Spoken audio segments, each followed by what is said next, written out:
Yeah, so people usually think of that as almost like a joke or something, but when you really do swear to God, it's a very serious moment, right? And the way you make it serious is by bringing out this sacred object. I mean, are they going to like break open the Bible and start reading it or something? Do you think they were reading scripture at this event? No, I don't think they really was reading the some scripture. All they just need to do is swear on the Bible, take like he's taking God like he's guaranteed. Like uh,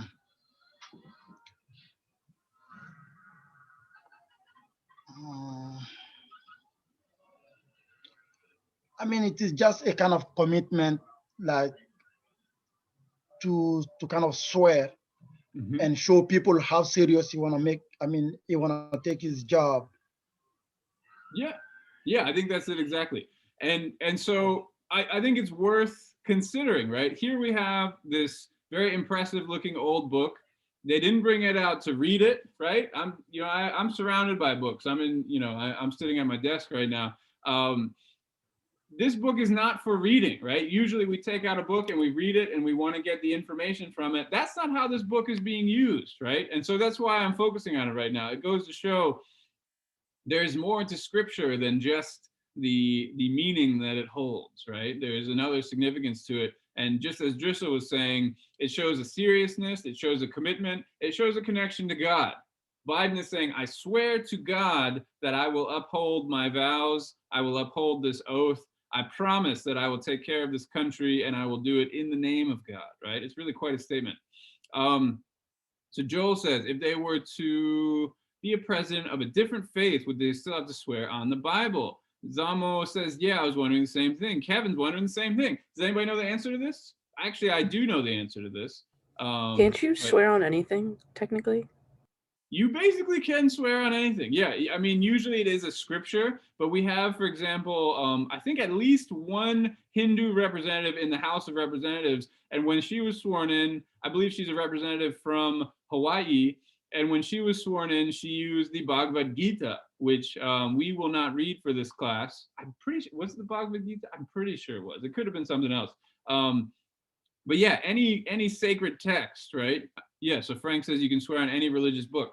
And so it's an interesting idea. These are all scriptures, right, that are being used for a similar purpose. It's saying, I swear on this sacred book that I will uphold my office in a truthful, honest, decent way. And so, again, as this secular nation, the United States of America, I think it's worth considering, why is this a practice? Why is this something that we do? And what does it mean? And so I think I think we have cracked this nut. I think we got a handle on it. What if they don't believe in a faith? Yeah, it's an excellent question. I don't know the answer to that. I think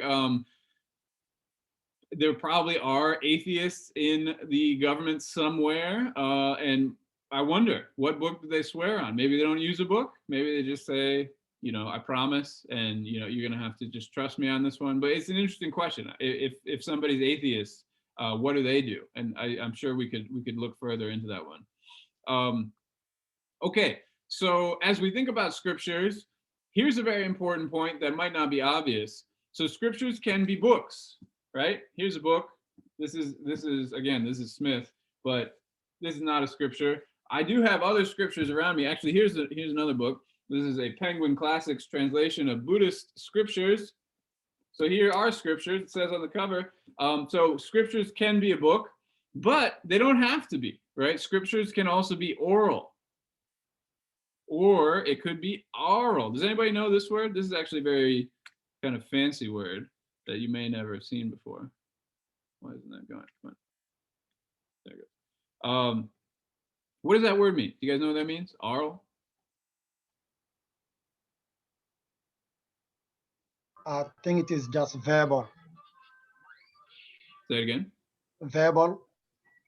I'm not sure I understand. What is just verbal? He's trying to say, I think. Verbal. Okay, yeah. Exactly. It's spoken, right? So oral is a word you probably do know, right? That's talking about your voice, right? It's something that is spoken. So you have written written scriptures, you have spoken scriptures.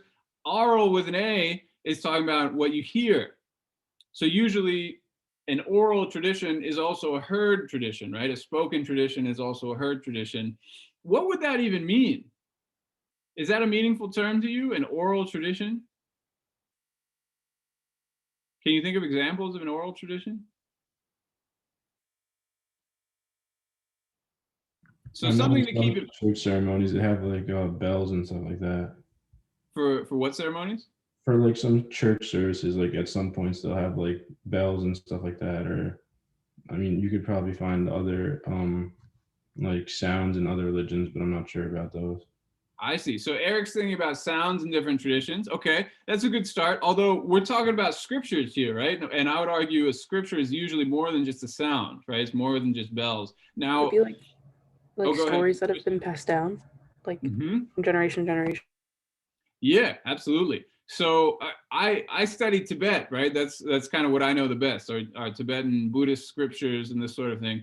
They're entire epics, right? Sort of like the Iliad or the Odyssey that are memorized by people. And often these people are illiterate, which of course means they can't read, they can't write, but they can memorize these incredibly long, complicated stories from start to finish, recite them for hours, right? And then people now will come and listen to the stories and write them down. They've never been written down before. Again, it takes hours to recite them. They're very consistent. Maybe they'll change the order or something like that, but the words of the story remain the same. And so there are these incredible oral traditions that are mostly, I'm going to go out on a limb and say mostly gone now. Not completely, right? You'll be able to find oral traditions in certain parts of the world. But with things like, like this, the printing press where you can create books, all of a sudden I have a book, right? I don't need to remember things. And of course, things like this, right? Our phones. I have my phone. I don't have to remember things, right? So I guess maybe I can ask you guys this. Have you ever had to memorize stuff? Has a teacher ever made you memorize like a poem or something like that? Yes. Does anybody want to recite a poem that they've memorized? Eye of the Tiger? Okay. Yeah, I guess musicians have to memorize songs and poetry and that sort of thing. That makes sense. What's the point? I mean, obviously, so you can perform it and look real cool, but why would I memorize a scripture? What does that do for me? Beyond just, You could try to like expand your religion and whatever, like trying to like recruit more people into your religion or whatever you're trying to like promote. yeah. So just like a musician performs a song, if I want to recruit people, I could perform this religion for other people. And I already forget who said that. Was it Frank? No, I did. It was Fadi. Fatty. Okay. Fatty. So on top of that, we can kind of expand our understanding, right? And in fact, for a lot of religions, the very first thing you do is you memorize, right? If I'm like a little monk in the Tibetan tradition, maybe I'm 8, 9 years old, I'm not going to understand like complicated philosophy and whatever, but I still have to memorize these books. It was a big part of education, let's just say, in the pre-modern world, and even in certain traditional, let's say, religious traditions now.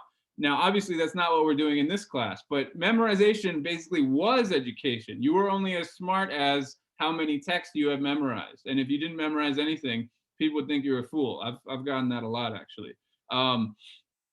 Okay, Leonardo says the Veda. Yeah, so the Veda is another example of very old religious tradition that even today people still memorize. And it's not like, it's sort of a fuzzy memory, something like that. People remember it precisely, word for word, precise order, and then teach this to the next generation, making sure that none of it is changed, none of it is corrupted. In fact, I don't have a movie about the Vedas, although I do have a little note about it here. But the Quran is another example of a scripture that is memorized and recited. Would you guys like to watch a short video about this? Of course you would. All right, let's start from the beginning. One sec. All right, so this is a documentary called The Quran by Heart. Quran is spelled a few different ways. I think it just depends on how the Arabic is rendered. So the title of this spells it Quran with a K. You could also spell it with a Q, Q-U-R apostrophe A-N. There's no audio. Oh, you can't hear it? One sec. I think I need to change a setting. One sec. Stop share. Share screen. Share sound. Optimize for video clip. Aha. I've optimized for video clip. How about now? Good.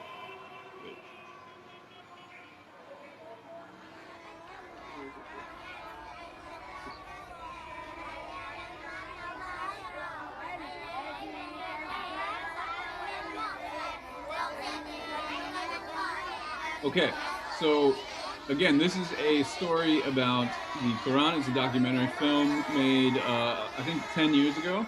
And it's about a competition that takes place in Cairo.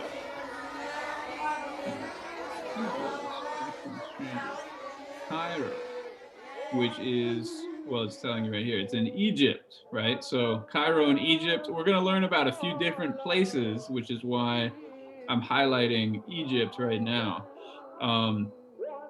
So maybe this is worth pausing on. The competitors are children from around the world, including many non-Arab countries who memorize the Quran without understanding Arabic. So I just want to let that sink in, right? So these kids, for example, the first kid is from, I believe it's Tajikistan, which is a Central Asian country, mostly Turkic people. And the kid does not speak Arabic, and yet he is memorizing the Quran in Arabic, which is, to me, just utterly impressive. He's also very cute. All the kids in this are very cute. But here he is. So let's watch him performing. وإذا تولى سعى في الأرض ليفسد فيها ويهلك الحرث والنسل والله لا يحب الفساد.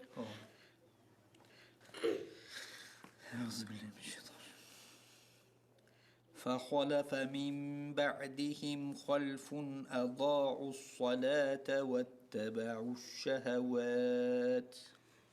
أعوذ بالله من الشيطان الرجيم. بسم الله الرحمن الرحيم. إنما يكون متى زبان ما ماش کردم کرانش کردم با همین با گوش کردم با خوندم همین که چکم باید گرفتم اساسا فقط قرائت نش میکردم دا همین خیلی بعد یاد گرفتم اساسا من نمیدونستم گوش کرده که بدم نمیدونستم بعد اساسا یاد. Look at that little smile at the end there. Let me see if I can rewind like a second.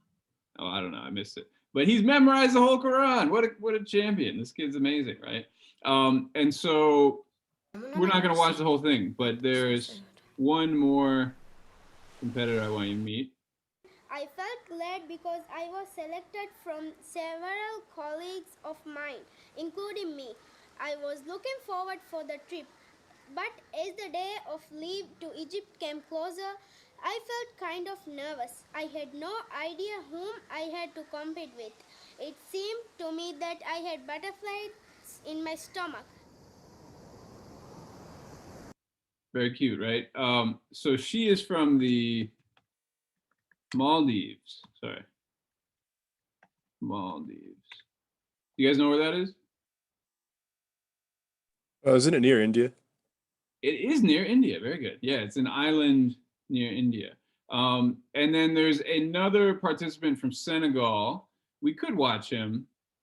Let's round it out. All right, let's watch one more. So from Senegal, and again, just to highlight the incredible diversity, right? If we looked at a map of the world, we would see Egypt is kind of northern, eastern Africa. Senegal is West Africa. Tajikistan is Central Asia, which is very far east, even from the Middle East. It's incredibly far from both of those places. And then the Maldives is also very far away. So it's just like all across the map, very different peoples, very different cultures, and yet all memorizing this one scripture in the same language.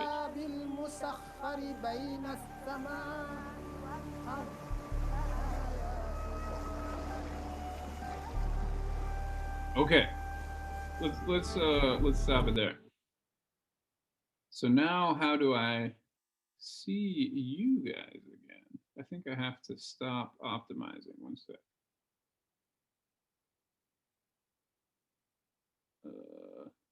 Show video panel. That's how we do it. Okay. Hey guys. All right. So we're back. All right. So the Quran. Now, as we think about scriptures and the different kinds of scriptures, Smith, he's actually a scholar of the Quran. That's the scripture he knows the best. And so maybe it's not a surprise then that he says the Quran is the sacred book par excellence. Have you ever heard this term before? Par excellence. What does that mean to say something is something par excellence? It means it's the best, right? It's the most sacred book. It's like an excellent example of a sacred book. And yet, he says, it represents divine revelation as spoken and heard. So this is, I think, a key difference, right? We were looking at the Joe Biden Bible over here, translated from many different languages, right? Greek, Latin, then finally into English, but of course it exists in many other languages. When we think about the Quran, it's all in Arabic, no matter where you are. I mean, of course, there are translations of the Quran, but across all these different cultures, everybody is reading it, memorizing it, learning it in the Arabic, even if they don't understand Arabic, right? It's worth thinking about why. What's the point? Why is this young boy from Tajikistan memorizing the Quran in Arabic as opposed to in Turkish? I think the reason is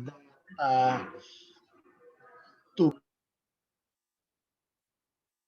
Oh, we I lost think, you. Oh, go yeah, ahead. the reason is to keep the original version, because they think if the Quran was to be translated and recited in many other languages, they could be corrupted because language keep changing over and over.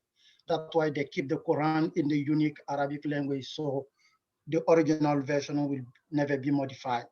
Yeah, very good. So just like Driz is saying, there's a sense that the original Arabic is kind of perfect the way it is, right? And so if you change it, it will take away from this value. So the language Smith uses, he calls it revelation. Have you ever heard this idea before? Revelation. And of course, what does that mean? It's a revealed teaching from God, right? And it was revealed in the Arabic language. And so to change it from that language would take it away from the sacredness. There's a similar concept about Sanskrit. So the Vedas were originally recorded in Sanskrit. There are other Indian languages that are called Prakrit. And so there's a sense that Sanskrit was this very holy language for Hindus and then for Buddhists as well. And so even though, for example, I've told you I work mostly in Tibet with Tibetan language, here's an example of Tibetan language that I'm flexing here. I translated this summer. I worked on this text. Through that translation process, just like Drissa was saying a moment ago, there is this feeling of almost corruption, like something is being lost. And so Tibetans are always struggling with this idea that if it's only in Tibetan, then maybe it's not quite as sacred as something that's also in Sanskrit. Okay, why don't I turn this over to you? We've got a half hour left, which is plenty of time. Why don't we do this for about 10 minutes? I'm going to ask you to take these three words: religion, scripture, society. And again, we're trying to think mostly about scripture. What is scripture? That's the name of this book we read for today. And how does it relate to these ideas of religion and society? So what's the relationship between religion, scripture, society? What are they? What are some examples? Try to put them in a sentence together and then talk about this with each other. Okay, that's what I want you to do. I'm going to break you out into groups, and you can discuss amongst yourselves. Okay, do you have any questions before I break you out into groups? Again, religion, scripture, society. What's their relationship? What are they? How do they relate to each other? I'm going to hit pause on the recording.